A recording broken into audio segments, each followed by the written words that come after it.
ಈ ಇಡೀ ಜರ್ನಿಲಿ big boss ಜರ್ನಿಲಿ ಆ, ಆ, ಬಿಗ್ ಬಾಸ್ಗೆ ಒಂದು ಫೇಸ್ ಅಂದ್ರೇ ಸುದೀಪ್ ಸರ್. ವೀಕೆಂಡ್ ಅಂತ ಬಂದ ತಕ್ಷಣ ನಿಮ್ಗೆಲ್ಲರಿಗೂ ಒಂದು ಟೀಚ್ ಮಾಡ್ತಿದ್ದೆ ಅವರು. ಸೊ ಅವ್ರ ಬಗ್ಗೆ ನೀವೇನು ಹೇಳ್ತೀರಾ? ಯಾಕಂದರೆ ಈ ಸೀಸನಲ್ಲಿ ಹೆಚ್ಚು ಪಾಠ ಅಂದರೆ ಕ್ಲಾಸ್ ತೊಗೊಂಡಿದ್ದು ಒಂದು ಇನ್ ಗುಡ್ ವೇ, ಒಳ್ಳೆ ರೀತಿಲಿ ಒಂದು ಪಾಠ ಅಂತ ಮಾಡಿದ್ದೆ ನಿಮಗೆ, ಕಲ್ತಿರೋದು ನೀವು. ನಿಮ್ಮ ಪ್ರಕಾರ ಅವ್ರ ಜೊತೆ ಒಂದು ಕೆಲಸ ಮಾಡಿದಂಥ ಅವ್ರ ಶೋಲ್ಲಿ ಇದ್ದಿದ್ದು ನಿಮ್ಗೆ ಎಷ್ಟು ಖುಷಿ ಇದೆ ಅಂತ? ನನಗೆ ತುಂಬ ಖುಷಿ ಇದೆ, ಯಾಕಂದ್ರೆ ನಮ್ಮ ಅಮ್ಮನ ತುಂಬ ಫೇವ್ರೆಟ್ ಆ್ಯಕ್ಟರ್ ಸುದೀಪ್ ಸರ್. ನಾನು ಅದನ್ನು ಹೇಳಿದ್ದೆ ಕೂಡ. ನನಗೂ ವೈಯಕ್ತಿಕವಾಗಿ ತುಂಬ ಇಷ್ಟ. ಅವರ ಮುಕುಂದ ಮುರಾರಿ ಸಿನಿಮಾ ಎಲ್ಲ ಬಹಳ ಇಷ್ಟಪಟ್ಟು ನೋಡಿದವಳು ನಾನು. ವೈಯಕ್ತಿಕವಾಗಿ ನನಗೆ ಸುದೀಪ್ ಸರ್ ತುಂಬ ಇಷ್ಟ ಆಗ್ತಾರೆ. ಆ್ಯಂಡ್ ತುಂಬ ಜನಕ್ಕೆ ಗೊತ್ತಿಲ್ಲ, ನನಗವರು ಕ್ಲಾಸ್ ತೊಗೊಂಡಿದ್ದಾರೆ ಅನ್ನೋದು ಮಾತ್ರ ಗೊತ್ತು. ಯಾಕಂದರೆ ಒಂದು ವೀಕೆಂಡ್ನ ಎಪಿಸೋಡು 3-4 ಗಂಟೆ ಆಗುತ್ತೆ. 3-4 ಗಂಟೆ ಸುದೀಪ್ ಸರ್ ನಿಂತ್ಕೊಂಡು ಇದು ಮಾಡ್ತಾರೆ. ಕ್ಲಾಸ್ ತೊಗೊಂಡಿರೋದು ಮಾತ್ರ ಟೆಲಿಕಾಸ್ಟ್ ಆಗಿದೆ ಏನೂ ಗೊತ್ತಿಲ್ಲ ನನಗೆ. ತುಂಬ ಒಳ್ಳೆ ವಿಚಾರಗಳನ್ನು ಕೂಡ ಹೇಳಿದ್ದಾರೆ.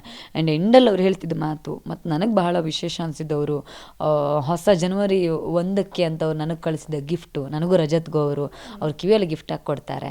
ಅದೆಲ್ಲ ಬಹಳ ವಿಶೇಷ. ನನ್ನನ್ನು ಕಳಿಸ್ಕೊಡೋವಾಗ ಅವರು ಲಿಟ್ರಲಿ ಕಣ್ಣೀರು ಒರೆಸಿ ಒಂದು ಪುಟ್ಟ ಮಗುವಿನ ಹಾಗೆ ನನ್ನನ್ನು ಕಳಿಸ್ಕೊಟ್ರು. ನನಗೆಲ್ಲ ಒಂದು ಕಡೆ ಒಬ್ಬ ಗಾಡ್ ಫಾದರ್, ಒಬ್ಬ ತಂದೆಯಾಗಿ ಮಗಳನ್ನು ಮದುವೆ ಮಾಡಿ ಮನೆಗೆ ಕಳಿಸ್ಕೊಡುವಂಥ ಭಾವ ನನಗೆ ಅವ್ರು ಕಣ್ಣೀರು ಒರೆಸ್ದಾಗ ಅನ್ನಿಸ್ತು ನನಗೆ.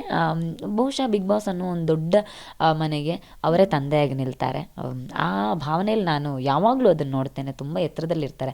ನಾನು ಅದನ್ನೇ ಒಂದು ವೀಕೆಂಡಲ್ಲಿ ಹೇಳಿದ್ದೆ ಸುದೀಪ್ ಸರ್ ಯಾವಾಗಲೂ ಚೈತ್ರ ಅವ್ರು, ನಾನು ಯಾವಾಗಲೂ ಕ್ಲಾಸ್ ತೊಗೋತೀನಿ ಅಂತಂದಾಗ ನಾನು ಸುದೀಪ್ ಸರ್ಗೆ ಹೇಳಿದೆ, ಸರ್ ಹಾಗಲಕಾಯಿ ಕಹಿಯಾಗಿರುತ್ತೆ, ಅದರದ್ದು ಆರೋಗ್ಯಕ್ಕೆ ಬಹಳ ಒಳ್ಳೆಯದು ಅಂತ. ಸೊ ನಾನು ಅದನ್ನು ಹಾಗೇ ತೊಗೊಂಡಿದ್ದೀನಿ ಕೂಡ. ಅವ್ರ ವ್ಯಕ್ತಿತ್ವಕ್ಕೆ, ಅವ್ರ ತೂಕಕ್ಕೆ ಸರಿಯಾಗಿ ಅವ್ರು ಮಾತಾಡ್ತಾರೆ ಅಂತ ಅಂದ್ಕೊಳ್ತೀನಿ. ಅದಕ್ಕೆ ನಾನು ತುಂಬ ಬೆಲೆ ಕೊಡ್ತೀನಿ.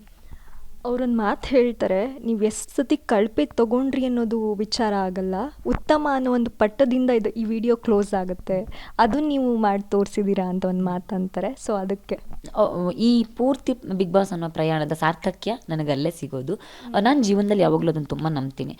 ಯಾರು ನಿಮ್ಮನ್ನು ಟೀಕೆ ಮಾಡಿರ್ತಾರೆ, ಯಾರು ನಿಮ್ಮನ್ನು ಅವಮಾನ ಮಾಡಿರ್ತಾರೆ, ಯಾರು ಇವರಿಂದ ಸಾಧ್ಯ ಇಲ್ಲ ಅಂತಂದಿರ್ತಾರೆ, ಅವ್ರ ಎದುರುಗಡೆ ನಿಂತು ತೋರಿಸ್ಬೇಕು ಅಂತ. ಪ್ರತಿಯೊಬ್ಬ ಮನುಷ್ಯನ ಜೀವನದ ಗುರಿ ಏನು?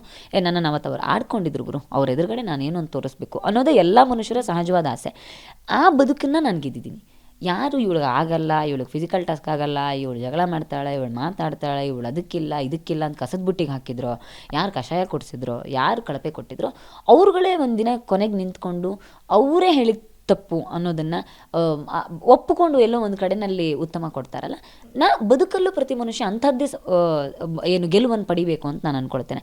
ಆ ಹಂತ ನೋಡಿದಾಗ ನನಗೆ ಟ್ರೋಫಿಗಿಂತ ದೊಡ್ಡ ಗೆಲುವು ಸಿಕ್ಕಿದೆ. ನಾನು ಅದನ್ನೇ ಹೇಳ್ತೇನೆ ನನ್ನ ವಿರೋಧಿಗಳಿಗೆ ಕೂಡ, ನಿಜ ಜೀವನದ ಬಿಗ್ ಬಾಸಿಂದ ಆಚೆಗೆ ಬದುಕಿನಲ್ಲಿ ಇರುವ ವಿರೋಧಿಗಳಿಗೆ ಕೂಡ ಹೇಳ್ತೇನೆ, ನೀವು ಮಾಡಿದ ಅಪಮಾನ, ನೀವು ತುಳಿದ ರೀತಿ, ನೀವು ಕೊಟ್ಟ ಟೀಕೆ ಟಿಪ್ಪಣಿಗಳಿಗೂ ಇದೇ ಥರ ಉತ್ತರ ಕೊಡ್ತಾಳೆ ಚೈತ್ರ. ಸಮಯ ಸ್ವಲ್ಪ ಜಾಸ್ತಿ ತೊಗೊಳ್ಬೋದು. ಬಿಗ್ ಬಾಸ್ ಮನೇಲಿ 105 ದಿನದಲ್ಲಿ ಮುಗಿದಿದೆ. ಇಲ್ಲೊಂದಷ್ಟು ವರ್ಷಗಳು ತೊಗೊಳ್ಬಹುದು. ಅದರ ವಿರೋಧಿಗಳಿಗೆ ಅಂಥದ್ದೇ ಉತ್ತರ ಕೊಟ್ಟು ನನ್ನ ಕಥೆಯನ್ನು ಮುಕ್ತಾಯ ಮಾಡುವವಳು ನಾನು ಅನ್ನೋದರ ಸೂಚಕವಾಗಿ ನಾನು ಇದನ್ನು ಹೇಳೋದಕ್ಕೆ ಇಷ್ಟಪಡ್ತೀನಿ.